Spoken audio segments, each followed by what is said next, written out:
अगर आप लोग नींद से उठ चुके हैं तो बराए करम मुझे बता दें लास्ट क्लास में क्या किया था आप लोगों ने।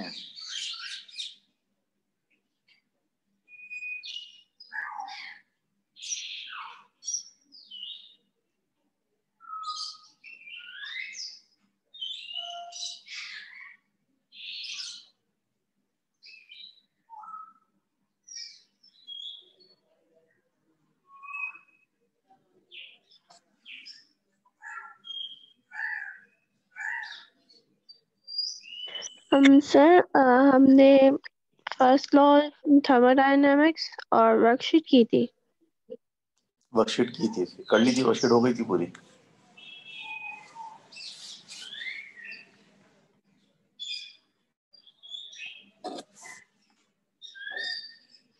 मैं कह रहा हूँ वर्कशीट हो गई थी उसकी, फर्स्ट लॉ ऑफ थर्मोडायनेमिक्स की। सर मुझे इसका नहीं पता, मैंने तो नहीं की है। वर्कशीट अभी है ना, हानिया, अब्दुल अजीज, मोहम्मद अनस, सालिक, जैनब, उजैर, कोई तो बताओ भाई, वर्कशीट कर ली थी या नहीं की थी। सर वर्कशीट नंबर 18 कर ली थी हमने। फर्स्ट लॉ ऑफ थर्मोडायनेमिक्स वाली कर ली थी। तो मैं दिखाता हूँ तुम लोगों को अभी वर्कशीट।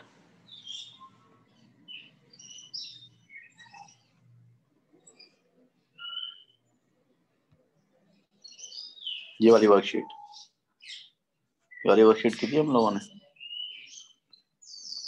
नहीं सर, ये नहीं की थी। ये नहीं थी इंटरनल एनर्जी वाली, ये वर्कशीट कर ली थी ये वाली।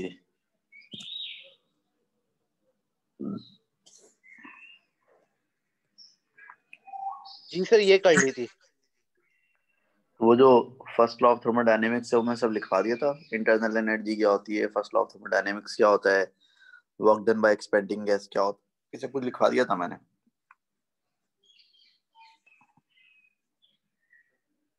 एक काम करो यार, जो सबसे लास्ट जो चीज हमने क्लास में लिखी थी ना, लास्ट पेज जो है, उसकी तस्वीर व्हाट्सएप करो दे जल्दी से मुझे।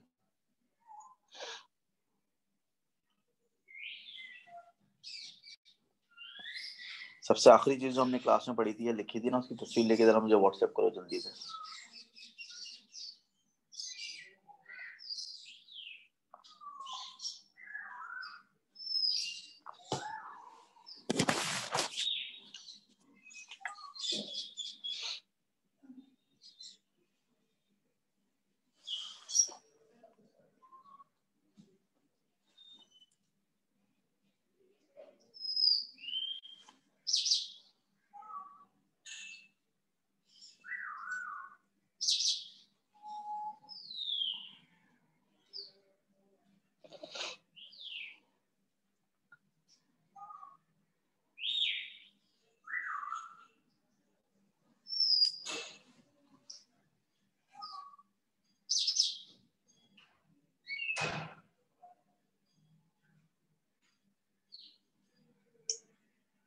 हाँ भाई, व्हाट्सएप की किसी ने मुझे तस्वीर।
हाँ भाई, आप में से वो इंटरेस्टेड है इसको, इसकी पिक्चर सेंड करने में, व्हाट्सएप करने में?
ऑलराइट,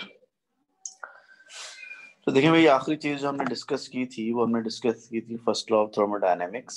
ठीक है, फर्स्ट लॉ ऑफ थर्मोडायनेमिक्स क्या कहता है? फर्स्ट लॉ ऑफ थर्मोडायनेमिक्स ये कहता है कि किसी सिस्टम की इंटरनल एनर्जी का जो इंक्रीज होता है वो बराबर होता है heat supply to the system plus work done on the system. ठीक है, और इन तीनों चीजों के प्लस माइनस होने का मतलब है, डेल्टा यू अगर प्लस होगा तो उसका मतलब क्या है? इसका मतलब ये है कि इंटरनल एनर्जी इज इंक्रीजिंग।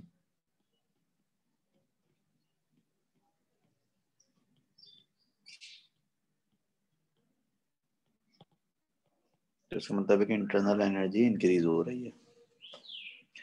अगर Q का आंसर जो है प्लस में आ रहा है, इसका मतलब क्या होगा? इसका मतलब है कि हीट जो है सिस्टम को सप्लाई हो रही है।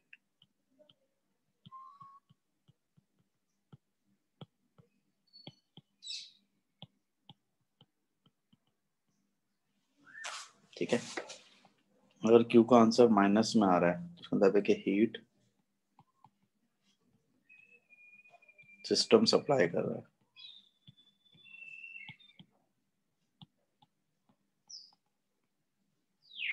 ऐसे ही अगर W का आंसर प्लस में आ रहा है, इसका मतलब क्या है? Work is done on the system. और अगर W का आंसर माइनस में आ रहा है, इसका मतलब ये है कि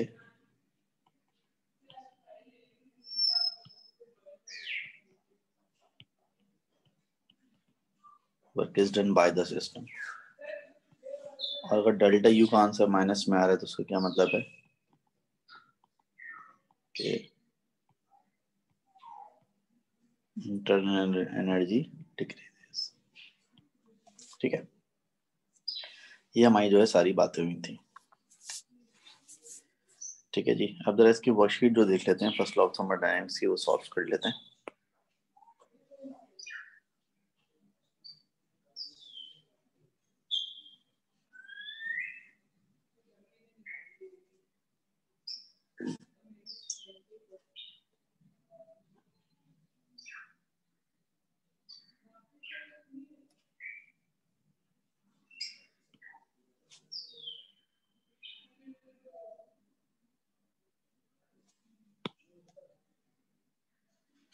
ये वर्कशीट है, वर्कशीट नंबर 19। सबसे पहला सवाल, state what is meant by the internal energy of a system. Internal energy of system का मतलब मैंने आपको क्या बताया था इंटरनल का मतलब है the sum of all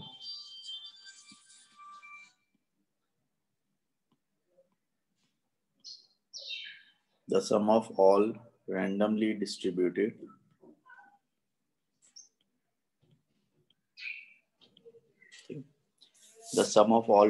distributed kinetic and potential energies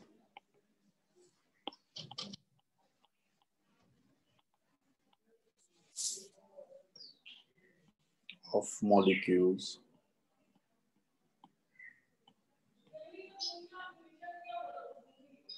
of a system।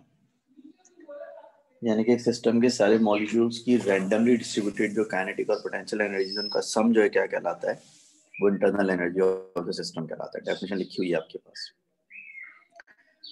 कह रहा है state and explain qualitatively the change if any in the internal energy of the following systems. कह रहे हैं कि इन एग्जांपल्स में आप बताएं कि इंटरनल एनर्जी में चेंज आ रहा है या नहीं आ रहा है। A lump of ice at 0 degree centigrade melts to form liquid water at 0 degree centigrade। Ice melt हो रही है और मेल्ट होकर वो पानी बना रही है 0 डिग्री सेंटीग्रेड पर। ठीक है, तो बताएं कि इसकी इंटरनल एनर्जी चेंज हो रही है या नहीं हो रही है। देखिए इंटरनल एनर्जी मैंने आपसे कहा था दो चीज़ों पर डिपेंड करती है। एक तो काइनेटिक एनर्जी ऑफ मॉलिक्यूल्स पर डिपेंड करती है, दूसरा पोटेंशियल एनर्जी ऑफ मॉलिक्यूल पर डिपेंड करती है। काइनेटिक एनर्जी डिपेंड करती है टेम्परेचर पर, तो चूंकि इसका टेम्परेचर 0 से लेकर 0 तक ही है, टेम्परेचर चेंज नहीं हो रहा, मतलब है काइनेटिक एनर्जी में चेंज नहीं हो रहा। तो काइनेटिक एनर्जी की वजह से तो इंटरनल एनर्जी चेंज नहीं होगी। अब रह जाती है पोटेंशियल एनर्जी। तो देखें जब आप जो है वो हीट सप्लाई करेंगे वाटर को ताकि वो आइस को ताकि वो वाटर बन सके, यानी कि एक सॉलिड लिक्विड बन सके। तो जब आप एक सॉलिड को लिक्विड बनाने के लिए एनर्जी देते हैं तो एनर्जी यूटिलाइज होती है उसके जो बॉन्ड्स हैं उनको ब्रेक करने के लिए, उनको वीक करने के लिए। तो जब सॉलिड्स के बॉन्ड्स को ब्रेक करके आप लिक्विड में चेंज करते हैं तो जो वर्क डन आप उसके बॉन्ड्स को ब्रेक करने के लिए करते हैं वो वर्क डन जो है वो इसकी इंटरनल एनर्जी की फॉर्म में स्टोर हो जाता है।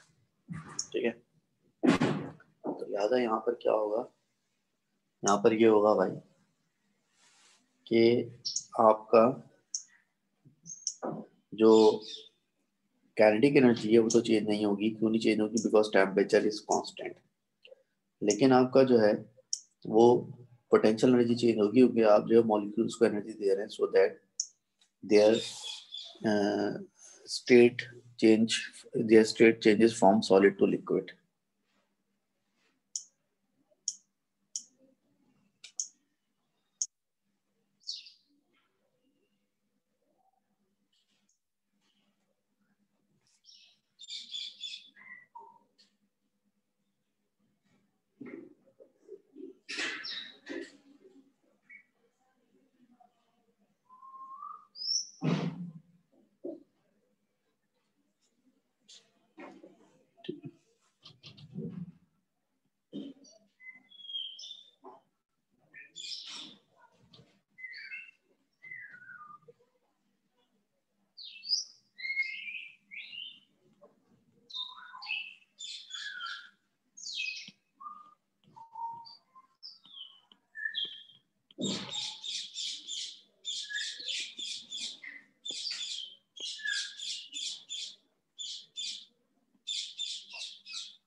ठीक है भाई, तो आपकी पोटेंशियल एनर्जी इंक्रीज हो रही है क्योंकि आप बॉन्ड्स को ब्रेक कर रहे हैं। बॉन्ड्स को ब्रेक करने में आपकी एनर्जी जो है वो स्टोर हो रही है in the form of potential energy. लेकिन चूंकि टेम्परेचर चेंज नहीं हो रहा है आपकी काइनेटिक एनर्जी तो सेम है।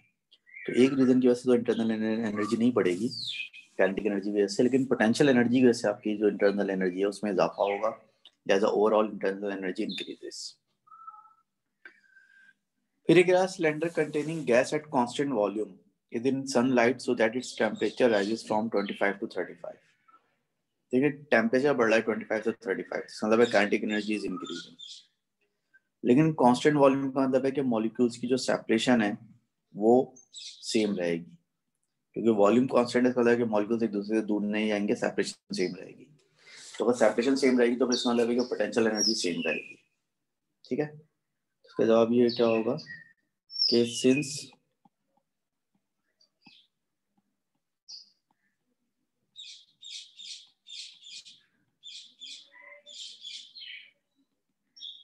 molecular separation is constant,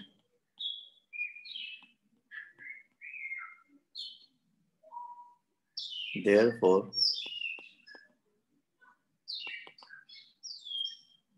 potential energy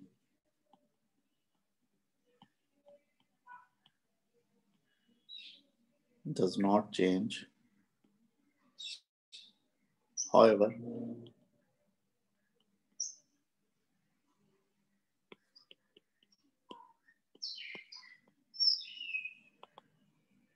temperature is increasing, so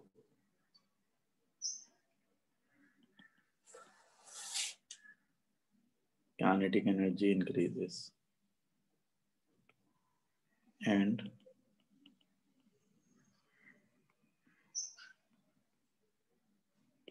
internal energy increases too। चूंकि काइनेटिक एनर्जी बढ़ रही है इसलिए इंटरनल एनर्जी जो वो भी बढ़ेगी आपकी। ठीक है, इसलिए आपकी इंटरनल एनर्जी जो है वो भी बढ़ेगी। सर क्वेश्चन नंबर 2 में कह रहा था फर्स्ट लॉ ऑफ थर्मोडायनेमिक्स में be express in the form delta U equals to Q plus W।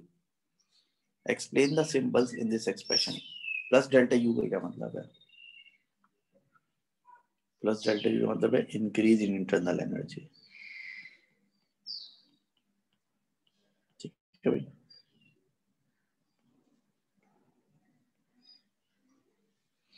Plus delta U का मतलब है increase in internal energy.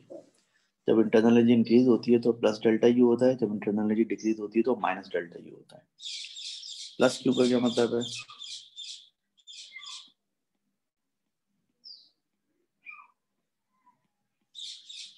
Plus Q का मतलब है heat supply to the system, और प्लस डेल्टा U का क्या मतलब है? प्लस W का क्या मतलब है? प्लस W का मतलब है work done on the system. जब work done by the system होता है तो माइनस W होता है, जब work done on the system होता है तो प्लस W होता है। कह रहे state what is meant by specific latent heat. Specific latent heat की डेफिनेशन भी आपको लिखवाई हुई है।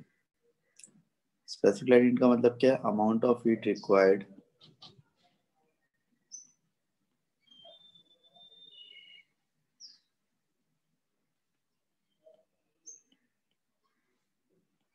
to change the state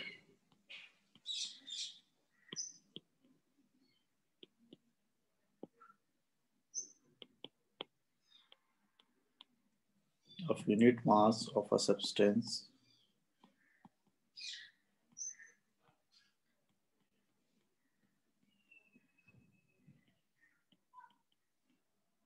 at constant temperature।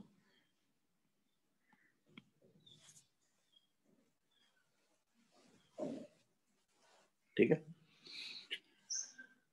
किस चीज की यूनिट मास का स्टेट चेंज करना है कांस्टेंट टेम्परेचर पर, यानी उसको मेल्ट करना है, बॉयल करना है, फ्रीज करना है, कंडेंस करना है कांस्टेंट टेम्परेचर पे। तो यूनिट मास को स्टेट चेंज करने के लिए, कांस्टेंट टेम्परेचर पे स्टेट चेंज करने के लिए जो अमाउंट ऑफ हीट चाहिए होता है उसको आप स्पेसिफिक लैटेंट हीट कहते हैं। उसके बाद ये कह रहा है कि भाई आप एक काम करें कि use the first law of thermodynamics to explain why specific latent heat of vaporization is greater than specific latent heat of fusion for a particular substance। कहने बताएंगे specific latent heat of vaporization क्यों ज्यादा होती है specific latent heat of fusion से। देखिए vaporisation में आपको लिक्विड को गैस बनाना होता है, और फ्यूजन में आपको सॉलिड को लिक्विड बनाना होता है। तो अब एक लिक्विड को गैस बनाते हैं तो उसके मॉलिक्यूल्स बहुत ज़्यादा दूर दूर हो जाते हैं, लेकिन जब आप सॉलिड को लिक्विड बनाते हैं तो मॉलिक्यूल्स तकरीबन उतने ही डिस्टेंस पर रहते हैं इतने पहले थे। तो चूंकि वेपराइजेशन के दौरान जो है वो मॉलिक्यूलर सेपरेशन बहुत ज़्यादा हो जाती है, यानी कि पोटेंशियल एनर्जी बहुत ज़्यादा इंक्रीज हो जाती है, इसलिए आपको ज़्यादा एनर्जी चाहिए होती है। काइनेटिक एनर्जी तो दोनों में इंक्रीज नहीं होती। काइनेटिक एनर्जी दोनों में क्यों नहीं इंक्रीज होती? क्योंकि दोनों में टेम्परेचर कांस्टेंट रहता है, तो लिहाजा काइनेटिक एनर्जी तो दोनों में कांस्टेंट रहेगी, तो अब क्या देखा जाएगा? पोटेंशियल एनर्जी देखी जाएगी। तो पोटेंशियल एनर्जी जो वेपराइजेशन के दौरान ज्यादा बढ़ेगी, क्योंकि वेपराइजेशन के दौरान बॉइलिंग के दौरान मॉलिक्यूल्स की सेपरेशन ज्यादा बढ़ती है कंपेयर टू मेल्टिंग। ज्यादा चूंकि हमारे पोटेंशियल एनर्जी ज्यादा इंक्रीज हो रही है, तो उसको बॉयल करने के लिए, उसको सेपरेट करने के लिए ज्यादा जो है वो एनर्जी, हमें ज्यादा हीट चाहिए होगी। ठीक है, तो इस बात को इधर हम एक्सप्लेन कर लेते हैं कि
ठीक है भाई, तो उसका आंसर मैंने जो फर्स्ट लॉ ऑफ थर्मोडायनेमिक्स के हिसाब से लिख दिया।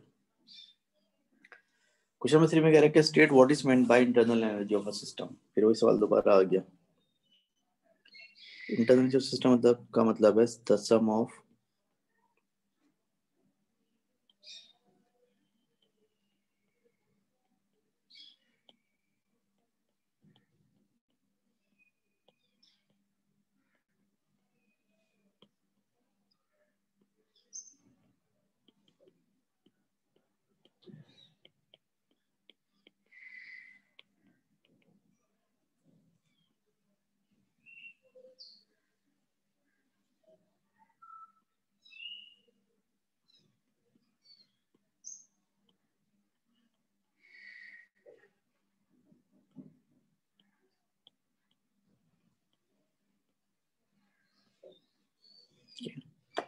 the sum of all randomly distributed kinetic and potential energies of molecules of a system।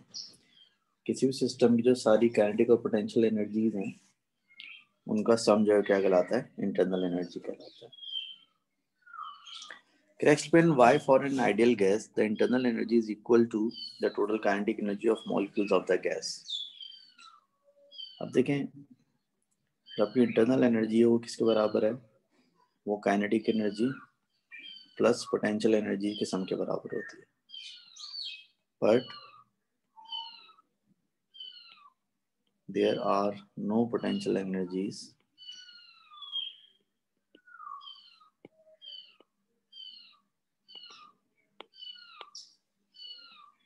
in an ideal gas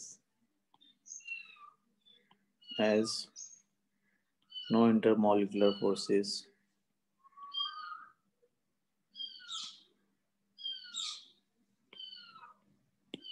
are there.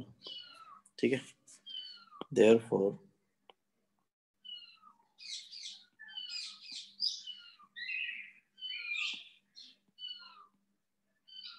internal energy is purely equal to sum of kinetic energies. ठीक है, क्योंकि ideal gas के molecules के बीच में कोई attraction तो होती नहीं है, तो कोई पोटेंशियल एनर्जी होती नहीं है आइडियल गैस में। तो आज जो सारी की सारी जो उसकी इंटरनल एनर्जी होगी किस पे डिपेंड करेगी, वो सम ऑफ काइनेटिक एनर्जीज पे डिपेंड करेगी। उसके बाद ये कह रहा था mean kinetic energy of a molecule of an ideal gas is given by expression average kinetic energy is equal to 3/2 kT where K is the Boltzmann constant and T is the thermodynamic temperature.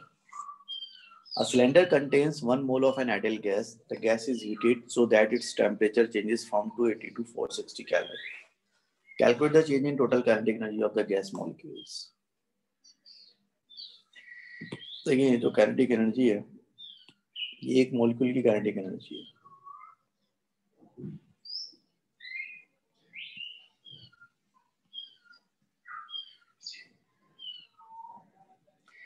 And एक मोल के अंदर कितने molecules होते हैं?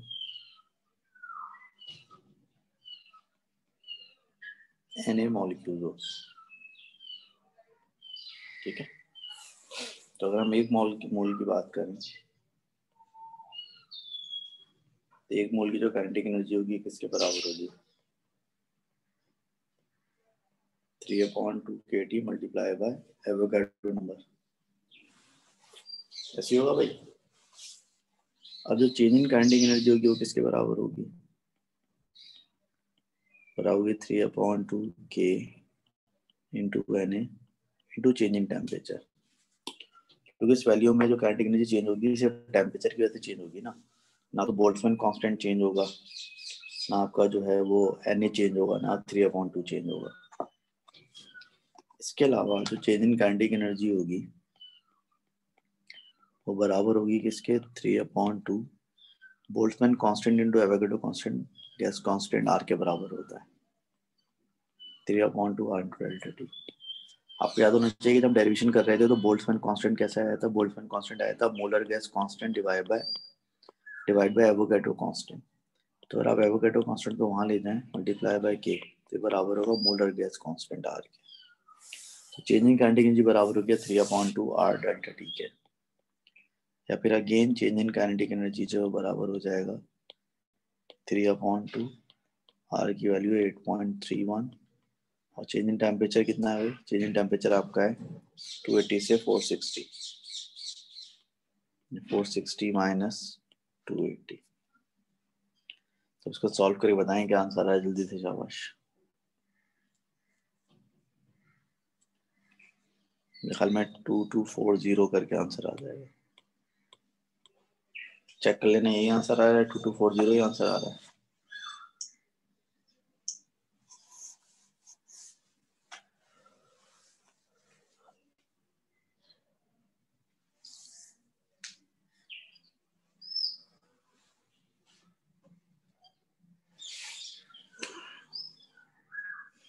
अब इधर check कर लो, 2240 ही answer आ रहा है।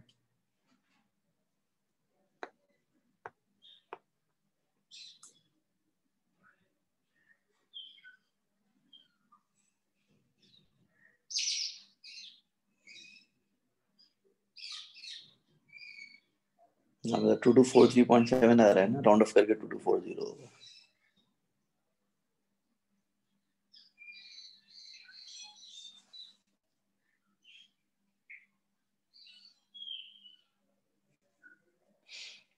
क्या? During the heating the gas expands doing 1.5 exponent 3 joule of work. State the first law of thermodynamics use the law and your answer in part 1 to determine the total energy supplied to the gas. ठीक है, पहले तो कह रहा है कि आप first law of thermodynamics को स्टेट करें. फर्स्ट लॉ ऑफ थर्मोडायनेमिक्स क्या कहता है कि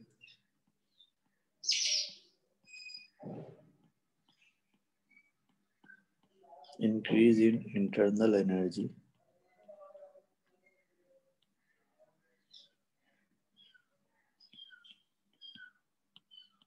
of a system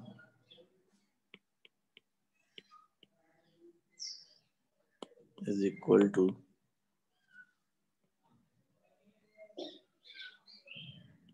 the amount of heat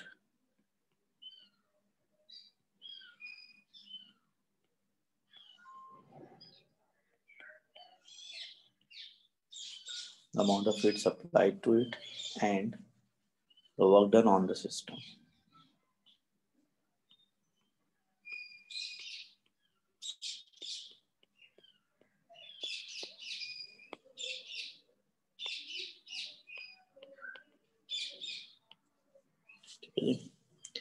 Increase in internal energy of a system is equal to the amount of heat supplied to it and the work done on the system.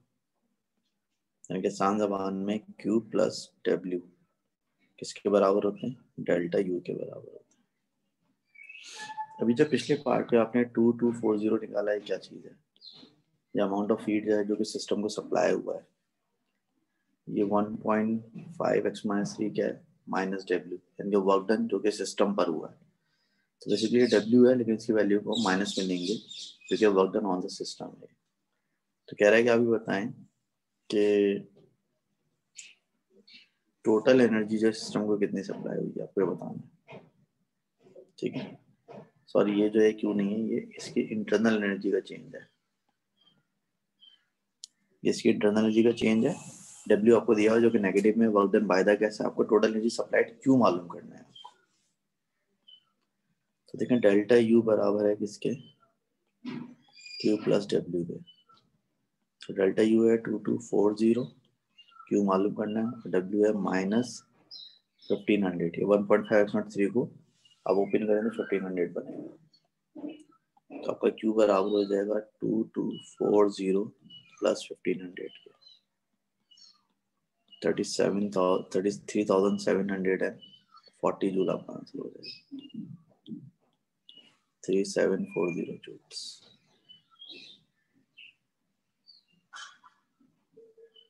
Question number 4 again. State what is meant by internal energy. Internal energy क्या होती है, फिर से definition लिखते हैं इसके.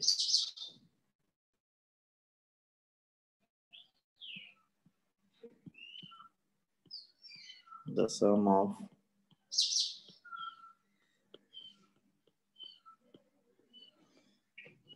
randomly distributed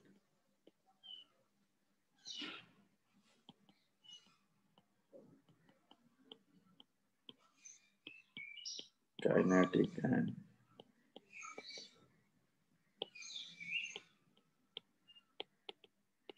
potential energies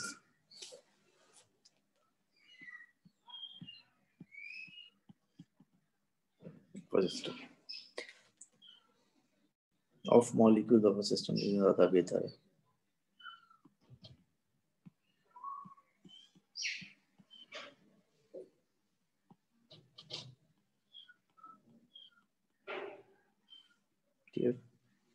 The sum of randomly distributed kinetic and potential energies of molecules of a system. एक system के मॉलिक्यूल्स के जितने भी काइनेटिक एंड पोटेंशियल एनर्जीज का सम होता है वो उसकी इंटरनल एनर्जी कहलाता है. Explain by reference to work done and heating whether the internal energy of the following increases, decreases or remains constant. First law of thermodynamics और जो वर्क डन वगैरह हो रही है ना, हीटिंग वगैरह और इंटरनल एनर्जी, उसके हिसाब से बताएं कि अगर यहाँ पे इंटरनल एनर्जी बढ़ेगी, कम होगी या सेम रहेगी. ठीक है, सिचुएशन क्या है? A gas in a toy balloon when the balloon burst suddenly. और एक बलून अचानक फट जाए तो गैस जो है उसकी इंटरनल एनर्जी बढ़ेगी या कम होगी. देखें बलून अगर all of a sudden burst करता है तो उसमें ना तो कोई हीट ट्रांसफर, ना तो हीट अंदर ट्रांसफर होगी, ना बाहर आएगी हीट. अलबत्ता वर्क डन होगा और वर्क डन क्यों होगा? वर्क डन इसलिए होगा क्योंकि गैस फैलेगी ना एकदम, जिसकी वजह से बलून फट रहा है, तो वर्क डन होगा। लेकिन ये work done by the system होगा, क्योंकि जब बलून एक्सपेंड करेगी, क्योंकि जब बलून एक्सपेंड करेगा तो बेसिकली गैस एक्सपेंड कर रही होगी ना, तो जब बलून एक्सपेंड करेगा तो गैस एक्सपेंड कर रही होगी, और गैस के एक्सपेंड करने की वजह से क्या होगा? गैस के एक्सपेंड करने की वजह से जो है वो आपका वर्क डन जो है वो बाय द सिस्टम होगा, आपका work done by the system होगा। तो आपकी गैस एक्सपेंड करेगी, work done by the system होगा, work done by the system negative होता है। तो अगर आप डेल्टा यू को देखें तो डेल्टा यू किसके बराबर होता है? डेल्टा यू बराबर होता है क्यू प्लस डब्ल्यू के बराबर होता है। तो जो क्यू की वैल्यू है वो कितनी है? क्यू की वैल्यू 0 है और वर्क डन आपका नेगेटिव में, मतलब कि आपको इंटरनल एनर्जी का आंसर आएगा और नेगेटिव में आएगा, फिर आपकी इंटरनल एनर्जी जो क्या होगी? आपकी इंटरनल एनर्जी डिक्रीज होगी।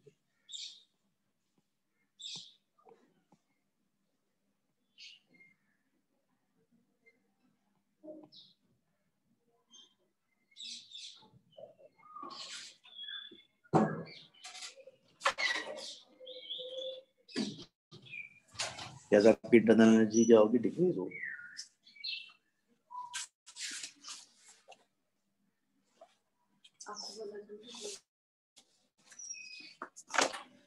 ठीक है भाई।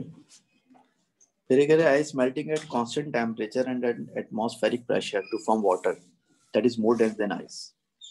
कह रहे आइस मेल्ट हो रही है कांस्टेंट टेम्परेचर पे, इसका मतलब ये हुआ कि आपका जो है वो कांस्टेंट टेम्परेचर पे जो है वो आइस आपकी मेल्ट हो रही है।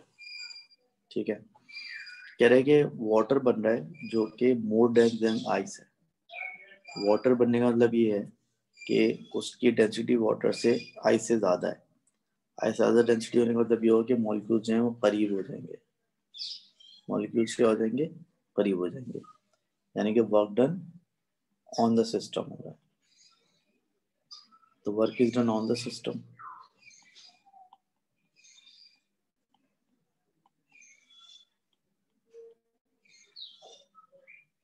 तो इसका मतलब है कि W आपका पॉजिटिव है, it is supplied to system.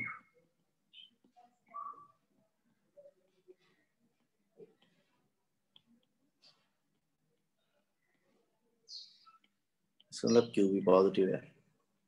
तो दोनों चीजें पॉजिटिव है तो डेल्टा U बराबर होता है Q प्लस W के। तो इसका मतलब ये होगा डेल्टा U भी पॉजिटिव आएगा, तो इसका मतलब ये हुआ इंटरनल एनर्जी इंक्रीजेस।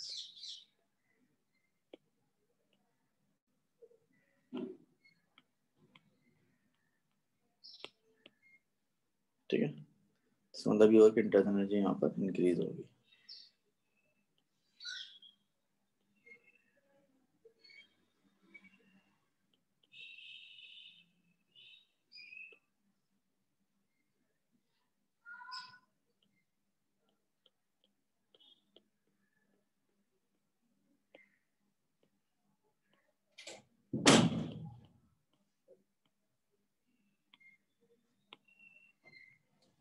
ठीक है भाई, अगले सवाल की तरफ चलते हैं। Correct, constant mass of an ideal gas has a volume of 3.49 exponent 3 centimeter cube at a temperature of 21 degrees centigrade. When the gas is heated, 565 joule of thermal energy causes it to expand to a volume of 3.87 exponent 3 centimeter cube at 53 degrees centigrade.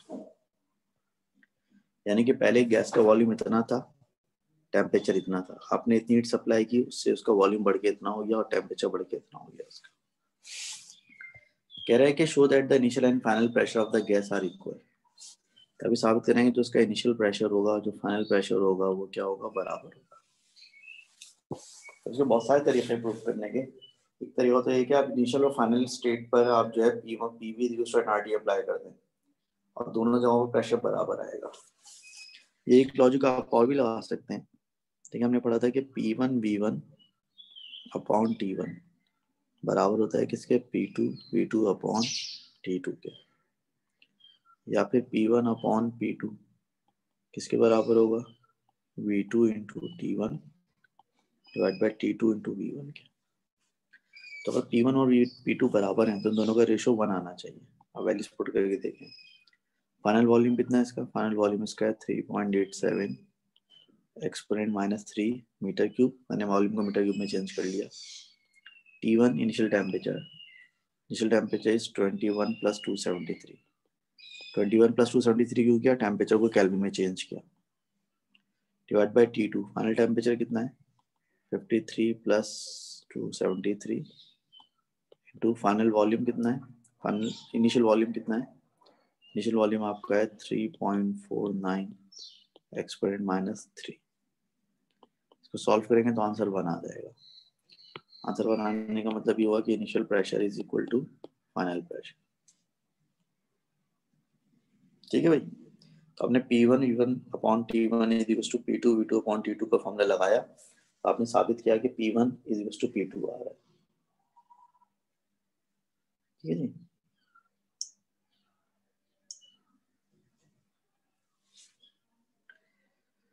कह रहे show that the initial and final pressure of the gas are equal. ये हमने proof कर दिया भाई यहाँ पर।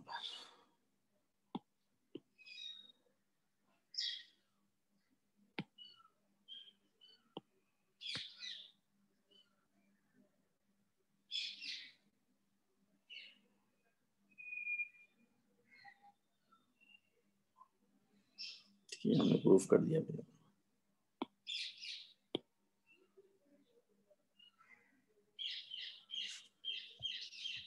उसके बाद ये कह रहा है the pressure of the gas is 4.20 x.5 pascal. For the heating of the gas calculate the work done by the gas.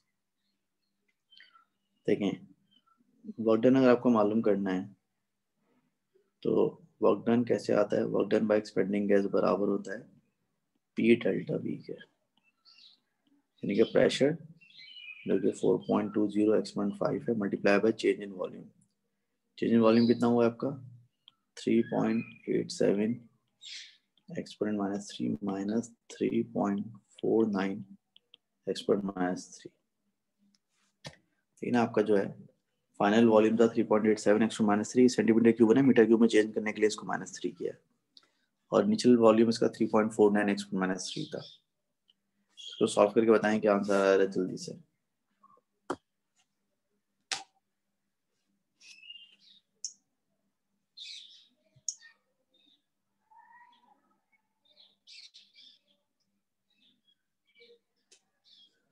आप फुल एंड फाइनल आंसर बताएं जल्दी से। इसका 160 आ रहा है इसका आंसर।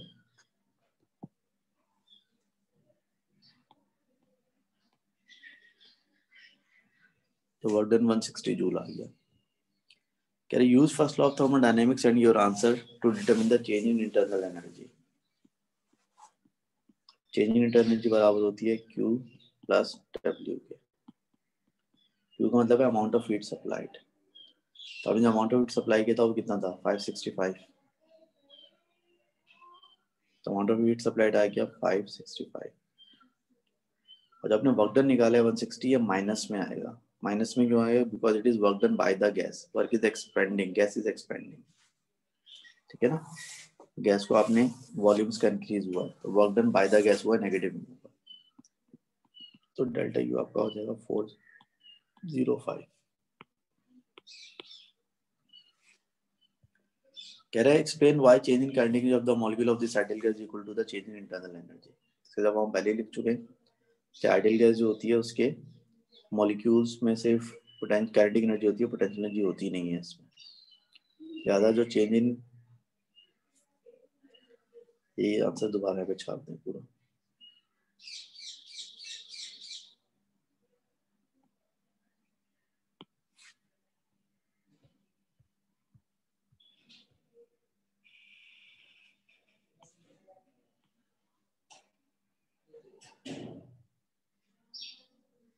कोई same answer. Internal energy kinetic plus potential के बराबर होती है, लेकिन आइडियल गैस के मॉलिक्यूल्स में कोई पोटेंशियल एनर्जी नहीं होती, तो लिहाजा जो टोटल काइनेटिक एनर्जी होगी टोटल इंटरनल एनर्जी के बराबर। And I think that is all about it. आपका थर्मल प्रॉपर्टी से चैप्टर जो है वो खत्म हुआ। तभी कि इंशाल्लाह ताला ये है कि अब कल की क्लास में, कल की आपकी डबल क्लास होगी ना, कल हम नया चैप्टर स्टार्ट करेंगे न्यूक्लियर फिजिक्स का।